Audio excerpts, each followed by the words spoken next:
Good morning, ladies and gentlemen, friends. It's a great honor to be invited to give the Hadi Sosastra lecture. I have very happy memories of Hadi as well as of CSIS. I was a young scholar in the 70s when I first came to CSIS in the old building. I was a very poor scholar, and Clara was kind enough to give me a place to stay in the guest room. You remember the old CSIS had a guest room, and so I did my research. So over the years, I grew very close to Clara, to Pak Hadi, to Pak Yusof, to Mari Pangestu, and to Pak Jisman, among others. Right? And with Pak Hadi, I first knew him in the 70s, and we formed a group which we frequently call the ASEAN Mafia, the economic mafia. Mainly economists like myself from Singapore, Hadi from Indonesia, Muhammad Arif from Malaysia, and I can't remember who else now. Narong Chai from Thailand and all that. And recently, ADB under Jaya Menon came up with a project for all these old-timers to recall our early days in ASEAN and what ASEAN has achieved or failed to achieve. So I'm very glad to be here to give you not a lecture, a talk on what I see to be the AEC's successes, failures, and future directions, and what is the pivotal role of Indonesia. Now, 31st December 2015 had passed without any big bang. People said, well, that is the day the AEC came into being, there should be a great celebration. It passed almost unnoticed, and some said, well, it was 1st January 2016, but actually it was 31st December 2015. Now, why do we choose the end of the year to establish the AEC? Originally, it was 1st of January 2015, but we failed to achieve that date. But we didn't want to push it to another year and get the critics up in arms. So we said, well, let's keep it within 2015, but the last day of 2015. Now, it passed without a big bang. Why? Because nothing very substantial happened on that day, because the road to AEC had taken place decades before. And the road to AEC is still continuing. So we are still seeing the AEC as work in progress. Now let me just go through the chronology.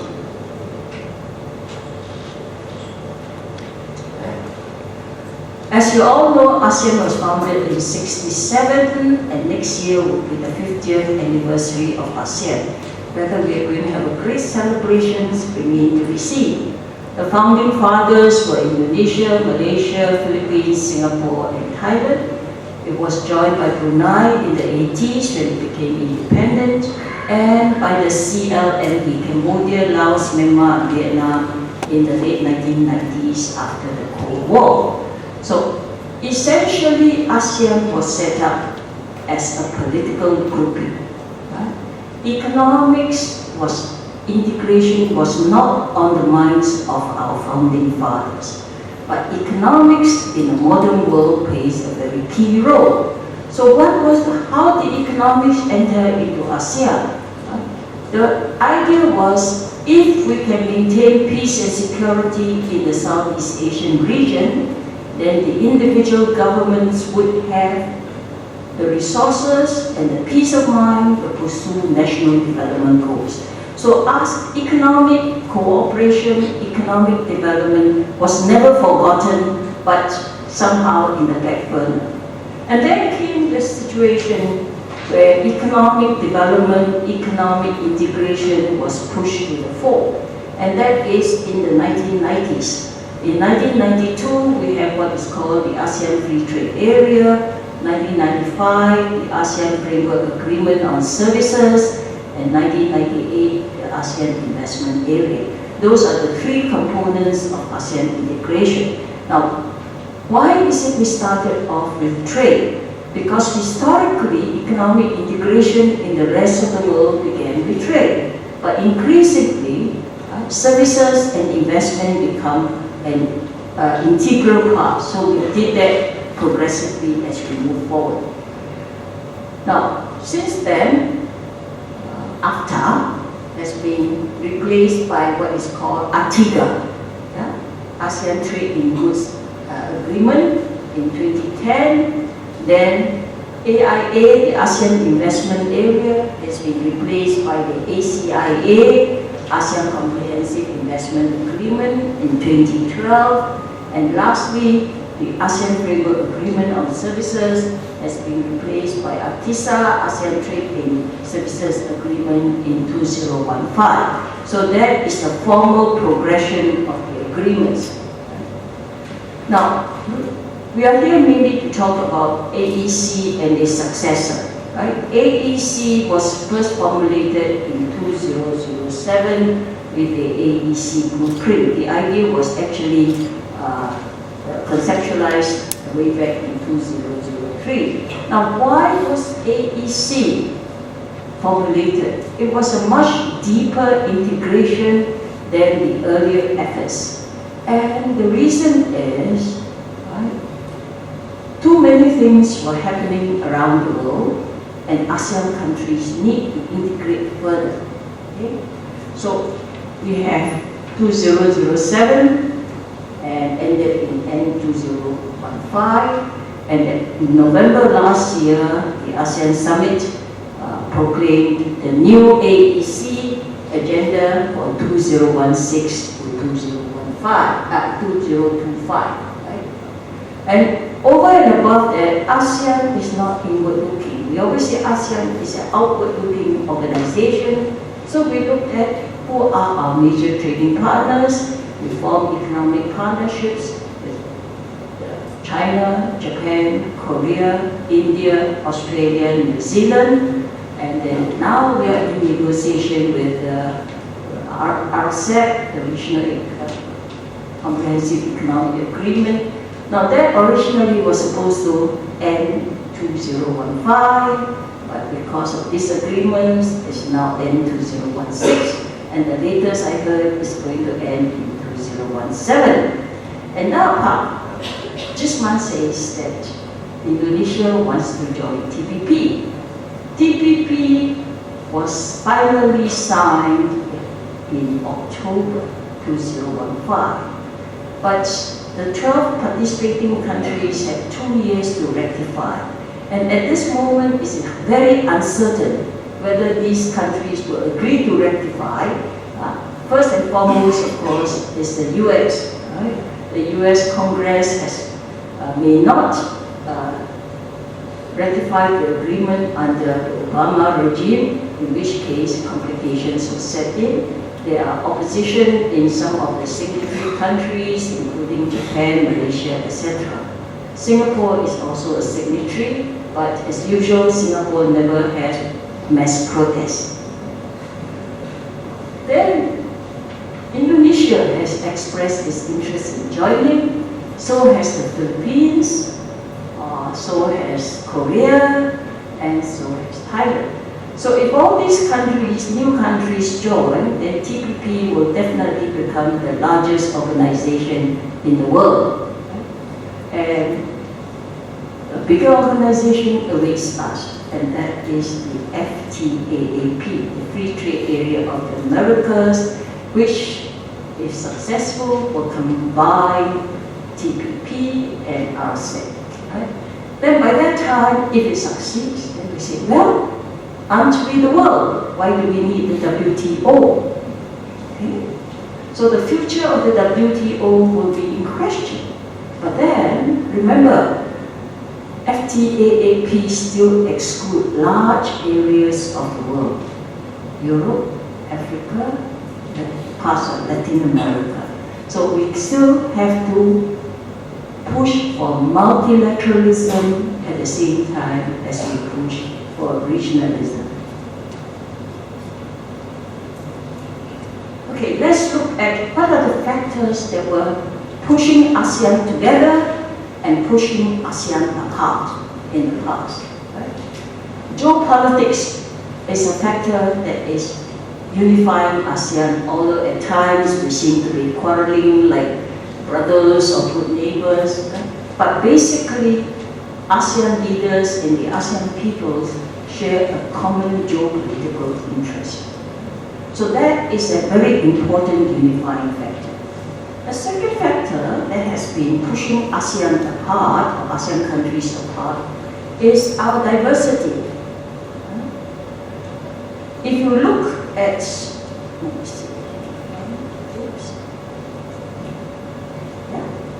ASEAN economies are very, very diverse. Right? First column looks at the land. You see Indonesia, the biggest land mass, excluding all the seas, accounting for over 40% of ASEAN land area. At one extreme, Singapore, only 700 square kilometers, much smaller than even Jakarta itself. Right? And in terms of population, we have Indonesia, again, 252 million people, but Brunei, only 400,000. Right? Then we have GDP size. Now here, the difference is not that great. We have Indonesia with 983 billion US dollars on the one hand, and then the smaller economies of Cambodia, Laos, and Brunei, right, with less than 20 million. Right? So these huge diversities, it creates different mindsets. Right? It creates different visions of what ASEAN can benefit and what ASEAN can cause concerns. So because of differences in perception of benefits and concerns, ASEAN can only move very slowly and with a consensus of 10 countries. Thankfully, ASEAN work on a consensus basis. We don't go by the biggest power, as some of the economic groupings in the world do. So we try to work by consensus, and if the collective feels comfortable, we move 3 steps forward. Not so comfortable, maybe we move 1 or 2 steps backwards. And that is the way ASEAN has been able to sustain itself. Now, the other factor is differences in economic openness. Right? In the 60s and 70s, only Singapore was a truly open economy. Right? All the other ASEAN countries were relatively closed. They believe in import substitution, believe in the domestic market, and developing domestic resources. Singapore has no illusions. It's such a tiny island, we know that we can never survive if we were ever to try to be self-sufficient. So without that, we were able to go all the way outwards, and that is where we are today. Now, even in 2014, you can see that the different countries are still varying in degrees of openness. Right? Let's take the openness in terms of the goods to GDP ratio. Right? Indonesia is still fairly close compared to the rest of the region, but fairly open compared to the size of its population and economy at 36%. Singapore, 252%. And Vietnam has been opening up very rapidly, so Vietnam is now 158%. Then we look at our openness towards foreign investments. Here I take the stock because flows show great annual variations. And here if you look at the last column, inward FDI stock to GDP ratio. Again, you see Singapore extremely open. Indonesia 26.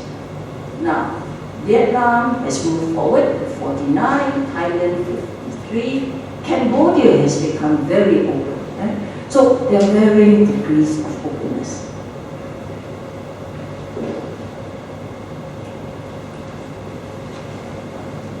Now the third one is similarity in export structure In the 60s and 70s, we were competing with each other, except Singapore, because ASEAN countries were basically raw material producing countries, right? So you were exporting to the same markets in Europe and in North America and Japan.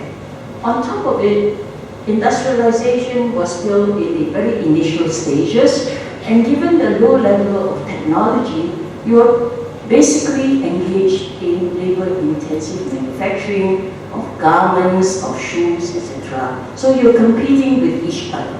Right? So as such, you were very reluctant to open up markets.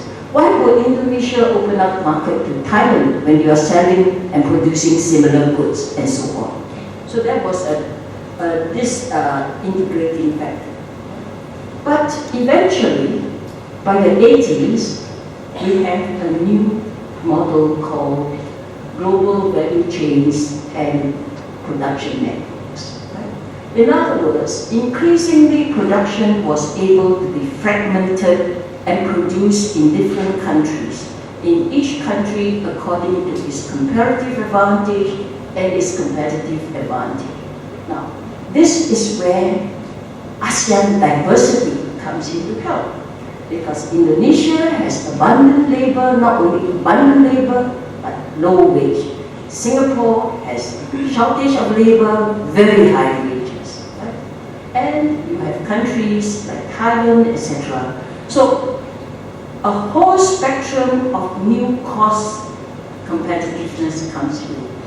And multinationals from Japan, from Europe, and from North America are able to look at each country, what is your advantage, and place a particular segment of the value chain to be produced in your country. So as a result of which, every ASEAN country, including Cambodia and Laos today, participate in production networks, producing parts and components which we trade among ourselves or we send off to China or elsewhere.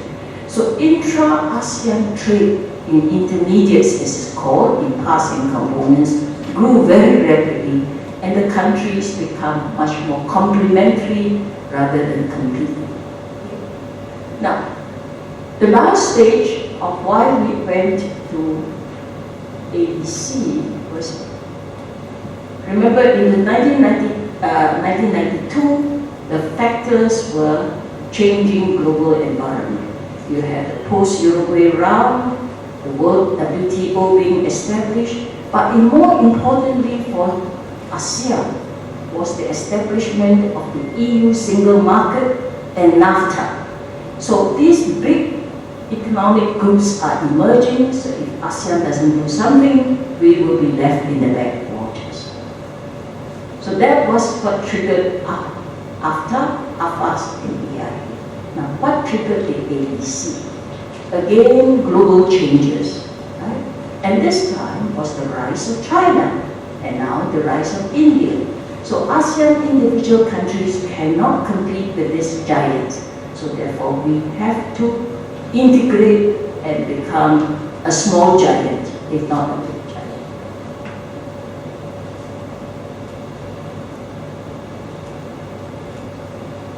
All right, let me go very quickly with the pre-ABC period. As I said, I mentioned after AFAS, AIA, and the role of production networks. Right? So that has been very successful. Just skip that and now go into the AEC period itself. Right? I've already outlined the need for deep integration and what is the AEC. Four pillars: single market and production base, competitive economic region, equitable economic development, integration into global economy. It was the first effort by ASEAN at deep integration.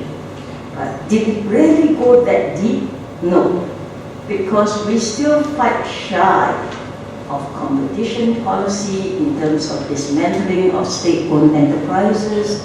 We still fight shy of government procurement. We still fight shy of movement of unskilled labor, and we still fight shy of labor and environmental standards.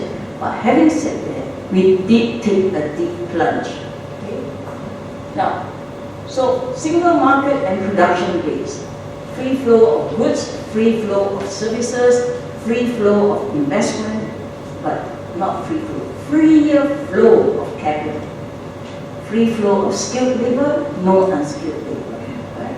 And then the priority integration sectors, food, agriculture, and fishery. Competitive economic region, we have consumer protection, IPR, intellectual property rights, infrastructural development, taxation, we didn't go very far, e-commerce, we didn't go very far, right? But competition from state-owned enterprises was not mentioned. Competition in government procurement was not mentioned. Right? Equitable economic development, what does it mean? Right? Not equal, but equitable economic development within the country and between countries. Right? Within countries, we usually didn't pay much attention because the ASEAN way is not to interfere in the internal affairs of a country. So we try to focus more on between countries. And this is where IAI, ASEAN integration, came in. But at that time, ASEAN was divided more into two blocks. The original ASEAN 6 and the newer and poorer CLMV. So all the attention was centered on how to upgrade the CLMV and enable them to have the capacity to participate in ASEAN projects. Integration into the global economy, this one we were fairly successful. We integrated with all the ASEAN +1 FTAs, with ASEAN, some have joined bilaterally into various agreements, and then we have the TPP. Now, a lot of questions were asked, particularly last year when the AEC was due. What benefit does AEC bring? Right? Economists like to do CGE modeling. So one of the earliest CGE model shows, I can just show you the numbers. It doesn't matter if you don't understand. It says, well, GDP will grow, but how far will it grow? It varies according to countries. Some countries will gain more than others, but the fact is all countries gain. Right? Although some say if one gain more than the other, then we don't want it. But that is not a good way of looking at things. As long as all benefit, we should try to pursue it.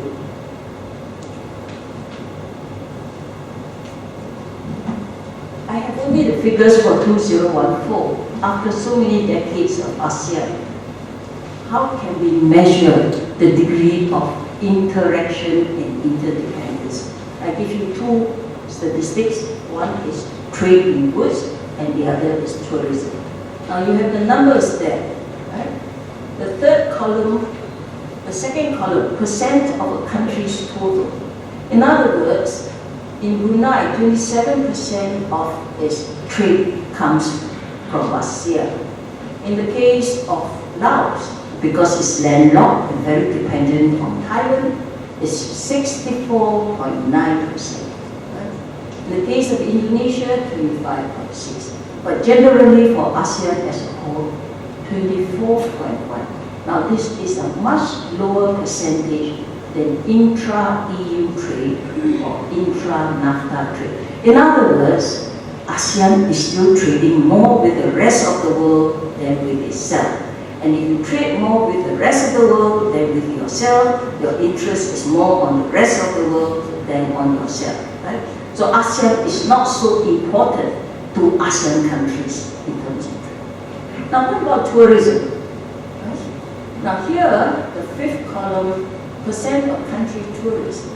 Now Brunei, most of the tourists come from ASEAN, Indonesia 39%, Malaysia 74%, because a lot of them come from Singapore, mostly on day trips. Yeah? And Philippines is very isolated from the rest of ASEAN, only 9.5%. Laos, as I said, is landlocked next to Thailand, so it's 7.5%. So here it gives you an idea of how closely integrated the ASEAN peoples and ASEAN trade in goods are. Now there are a lot of other possible indicators, but with the lack of data, I cannot show you. Okay, now let's see, how has the AEC been implemented? When the first scorecard came out in 2012, there was alarm because it shows that only less than 70% of the AEC blueprint was implemented, less than 70%. And so alarm bells were ringing. Analysts, critics start saying AEC is nowhere, going nowhere, and in danger. Policymakers, officials were put on their toes. We better do something more about it. So after 2 or 3 years, a new shortlist came up. October 2015, last year. Suddenly we got a new list that shows AEC 92.7% completed. Hurrah, that seems very great, right? But there's been some statistical manipulation. You eliminate some of the measures that you think cannot be done anyway, and have the measures that have greater probability of being done. So on the basis of that shortlisted measures, we have 92.7%. But if we include all the measures, possible and not possible, the record is much less. It is something like 70%. Right? So we have a serious shortfall. Now, let's look at the different items as we go down the list. Right? The single market and production base. The singular most successful achievement of AEC and AFTA before that is tariff elimination. We have successfully eliminated or reduced tariffs almost completely for the ASEAN 6, and for the CLMV we have 2 more years until 2018. So that is our greatest success story. But not so successful, also in trade news, is the removal of non-tariff barriers. We still have customs procedures that could be improved on.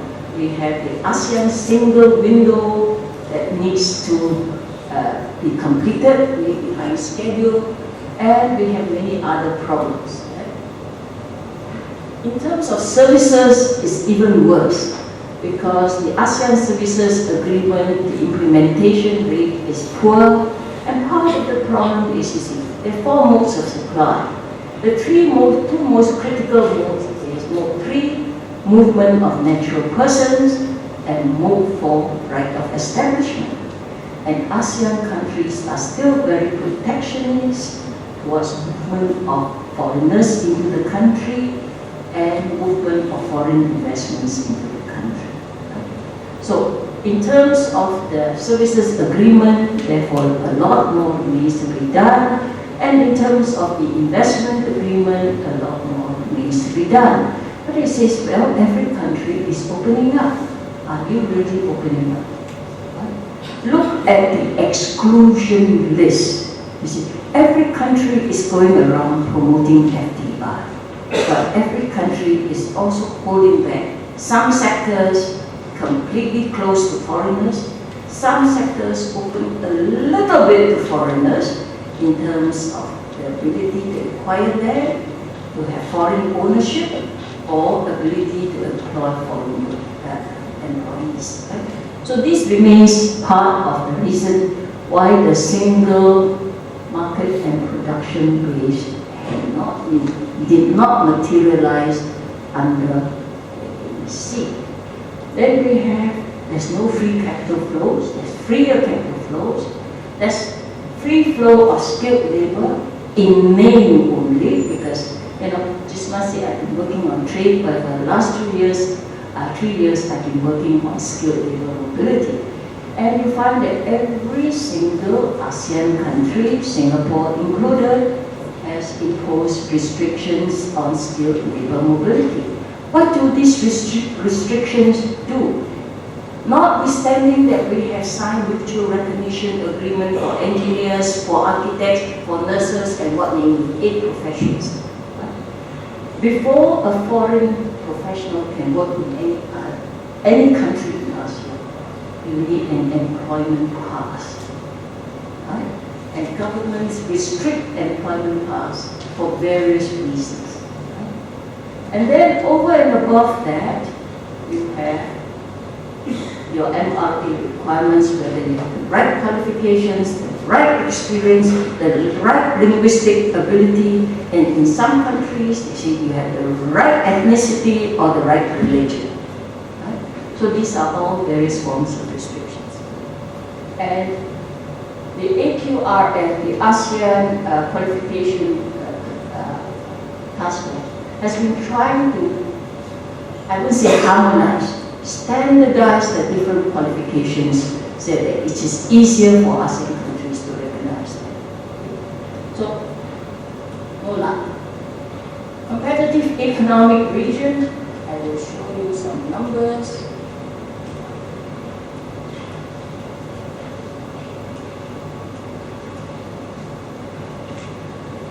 Competitiveness indicators. Are we one region? No. You see the different rankings of the countries. So we are very diverse. Singapore seems to be outlier on the upper side, and Myanmar seems to be an outlier on the downward side. But between the upside and the downside is a huge diversity. So if we are going to have ASEAN as a competitive economic region, these gaps must narrow, whether it is in terms of ease of doing business, according to the World Bank, trading across borders, logistics performance, global competitive index, according to the World Economic Forum. Now, the interesting part is the last one, market size. Here, Indonesia stands very well, 10th largest in the world in terms of market size. And we look at Laos, 109 out of 180 countries.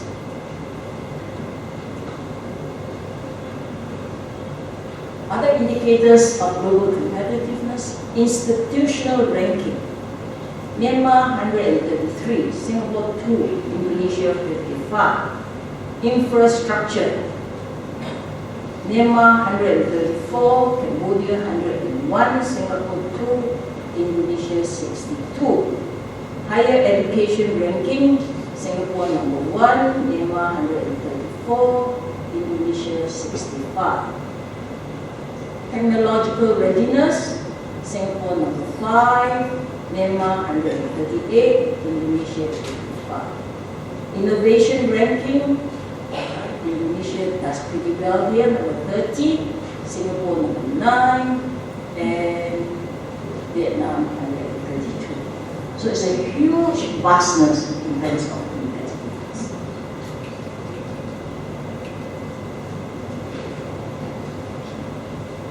Equitable, we all know the differences within a country of their per capita income, right? And even within Java itself, between the poverty areas and the rich areas, and of course between countries. So much more has been done at the national level and the regional level to achieve it. Objective of full integration in the world economy, as I said, we've done very well. All right, let me move forward.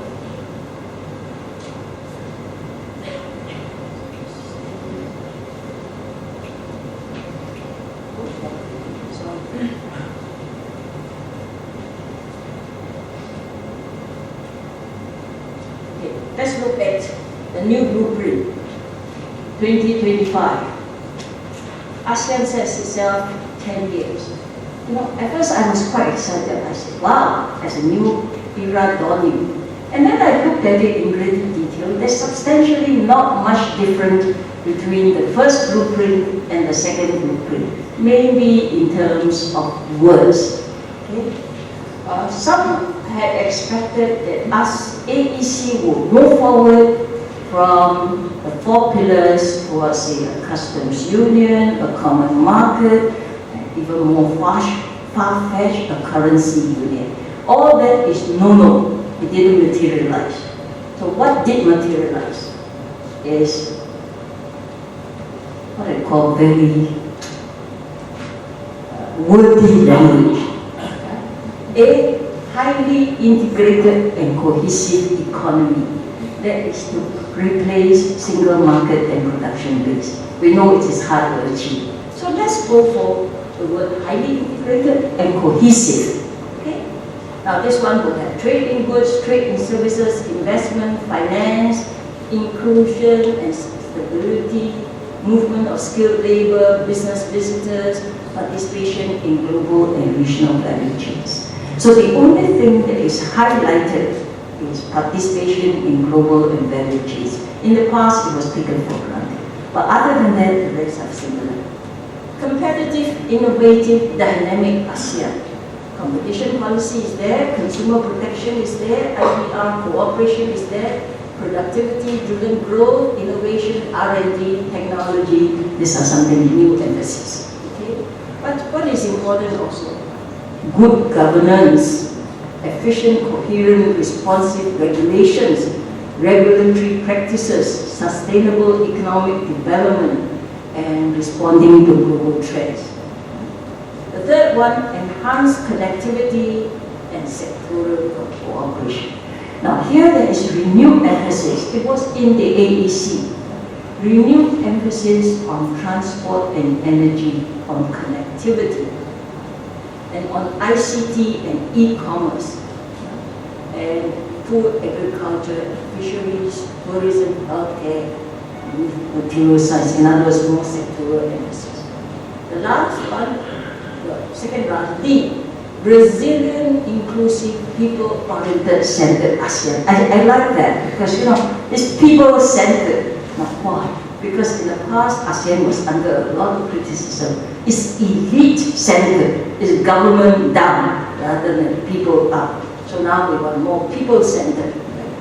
So strengthening the role of micro and small and medium enterprises, narrow the development gap, contribution of stakeholders on regional integration efforts. Now, who are the stakeholders? The stakeholders are not just the government and business, but everybody in society. Now, that is a tall order. Can we achieve that? And global ASEAN, I think that is the one we have least to worry about. Although, having said that, developments of the past few years give us cause to worry that ASEAN must remain trade-wise, institutional-wise, and investment-wise, be connected with the world and not be divided. The challenges moving forward. Advantages. Well, as an optimist, you always look at what are the advantages. ASEAN has a lot of advantages. We have survived almost 50 years without disintegration. That is a big achievement among developing countries. Okay? And we have not broken up into war. We have a war of words, etc., but we have not broken up into war. That again is a marvelous achievement.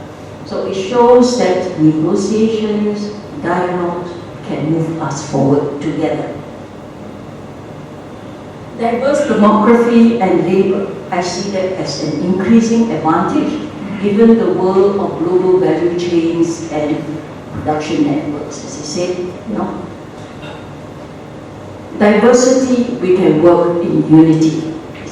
China has the advantage of being very diverse. You have a very developed East and a very undeveloped West and Center. But ASEAN has it all among our countries. So we can be like a China, moving resources from one country to another, production from one country to another, each according to comparative and competitive advantage.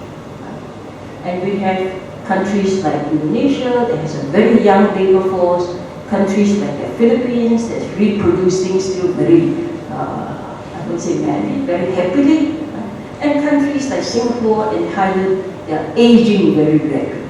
So if you move the resources around, we are the equal of the world. Challenges.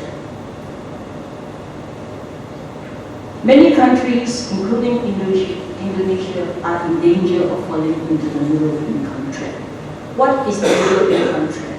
It's going through a sustained period without much increase in your GDP and standard of living. Right? Now, it has drawn the attention of many economists in the last decade of avoiding the middle income trap. So some have analyzed what caused countries to fall in the middle income trap. What caused countries to rise above the middle income trap? Apparently, of over 100 countries that were studied, something like less than 13 or something managed to overcome the trap. And of this, in Asia, there's Japan, South Korea, Taiwan, Hong Kong, and Singapore. Right? So of the countries that are now in danger of the middle income trap will be most of the ASEAN countries, including Indonesia. And some says one factor is economic openness will help you to overcome the trap. Why? Because economic openness teaches you how to compete, to be competitive. Another dollar says the quality of your institutions are important. Now, why institutions? And they say, well, China has been growing very rapidly and has got very archaic institutions. Then dollar came out and says, maybe for each stage of development, a particular institution is ideal. Right? So, for China at the stage of late 70s, 80s, and 90s, the type of institution was suitable, so it grew. But China going forward, the type of institutions it has will hold it back. Right? So institutional quality is related to the stage of your growth.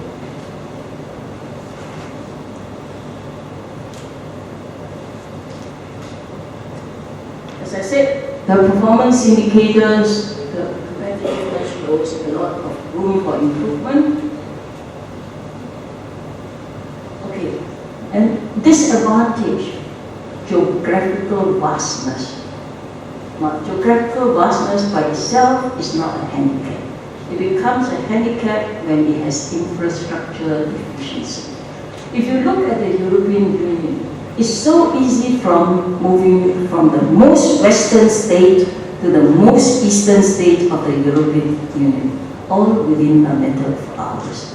You look at the Indonesian archipelago, to move from one Indonesian island to another Indonesian island takes days, let alone from one ASEAN country to another ASEAN country. So vastness, therefore, the lack of geographical proximity is a handicap, and it has to be overcome by infrastructure development and improving connectivity for goods, for people, for flow of ideas. Now, if you look at human resource, some say that Indonesia is very rich in human resource. We have 250 million people. Yeah? But it is a human resource that is underdeveloped. Demographers talk about demographic dividend and demographic burden. I argue the demographic dividend is only a dividend if the young workforce can find meaningful, productive employment. So therefore, human resource development is critical. Critical for Indonesia, for all countries in the region, to upgrade itself. Singapore is also in a phase where we are looking at our human resource with a critical eye.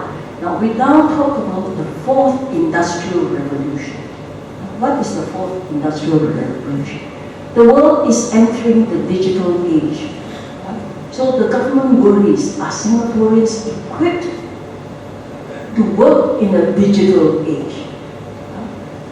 So universities, secondary schools, primary schools, even pre-kindergarten schools are being revamped to change mindsets and be receptive to a digital age. I know in the case of Indonesia, from what I read in Jakarta Post, President Jokowi is also very conscious about moving Indonesia into the digital age and engaging in e-commerce. So, but much of ASEAN is still in the raw material primary age. And one of the shortages is you have abundant supply of labor, but do you have an abundant supply of industrially skilled labor? Right? So industrial vocational training is a priority for some of the poorer, lower income countries. For countries that are more advanced, like Singapore, we have to think in terms of the frontier, otherwise we lose our competitiveness. Over and above all, you need to maintain what I call ASEAN unity and cohesiveness. And this I worry, because in the midst of centripetal forces that are dividing us, the forces of globalization, regionalism in the wider Asia-Pacific, political security, territorial disputes in the region. So can ASEAN remain cohesive? Sorry, I shall take only 5 or 10 more minutes to discuss the pivotal role of Indonesia. Well, you all know your own pivotal role. You are one of the largest populations in the world and a domestic market. You have a huge island archipelago with not only big land resources but extremely rich marine resources. You have a very rapidly growing GDP, but you are handicapped in other areas. Right? I outlined infrastructure efficiency, human resource efficiency, and you need to improve your regulatory reform, get your investment act together so more investors will come, and you have to change your mindset. You see, one of the advantages of living in a big country is you think you are self-sufficient. Right? One of the disadvantages in living in a small country like Singapore is a perpetual sense of insecurity. We have to excel, otherwise we die. Right? In Indonesia, you don't have to excel, you can live. Right? So that is a difference in mindset. But because of that, Singapore has learned to be very competitive. Because you see, if we don't be competitive, we cannot survive. Indonesia must also learn to be a bit more competitive. Right? So that you can survive and thrive much better. Right? Now, Indonesia is critical to ASEAN because you are the biggest country. We look up to you for natural leadership. At times, you are preoccupied by your domestic issues, we know that. But we also hope that your leadership, both the political leadership, the economic leadership, and the academic leadership, will look beyond your shores and not be myopic. Look beyond the region, that Indonesia is part of ASEAN, part of Asia, and part of the world. Thank you.